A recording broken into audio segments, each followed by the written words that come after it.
பரவாயில்ல, விவரமா சொல்லிவிட்டாங்க. அம்மா ஒண்ணு கேட்கிறேன், இந்த பாட்டை யாரு பாடினா? மாணிக்க வாசகர். அவர் ஆனா பெண்ணா? ஆண் தானே. இப்ப என்ன சொல்றாரு?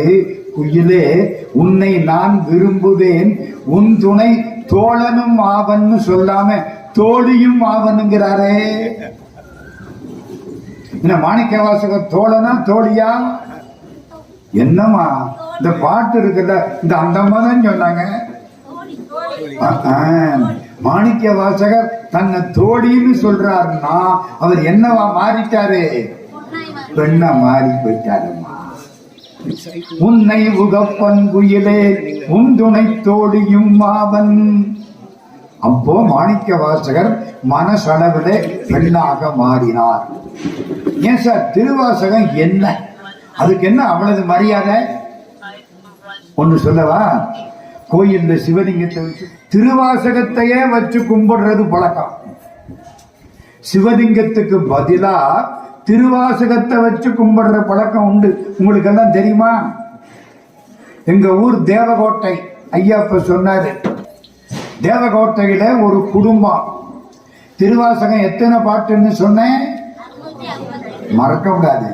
658 பாட்டையும் தங்க ஏட்டில எழுதி வீட்டில பூஜை நடக்குது. நம்புறீங்களா? இவ்வளவு ஏடு,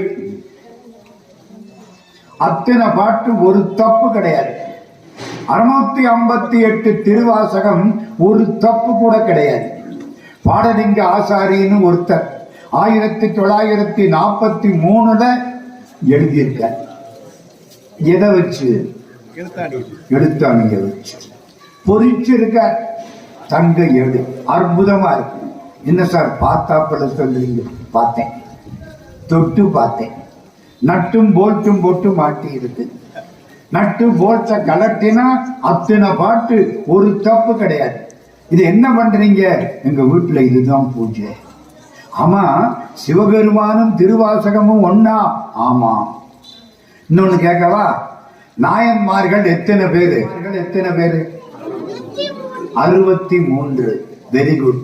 அதுல மாணிக்க வாசகர் சேருவாரா மாட்டாரா? இல்லை. இதெல்லாம் அநியாயமா இருக்கு. கேட்க வேண்டாமா? என்னங்க மாணிக்க வாசகரை கொண்டு போய் 63 சேர்க்காம ஏன் விட்டாங்க?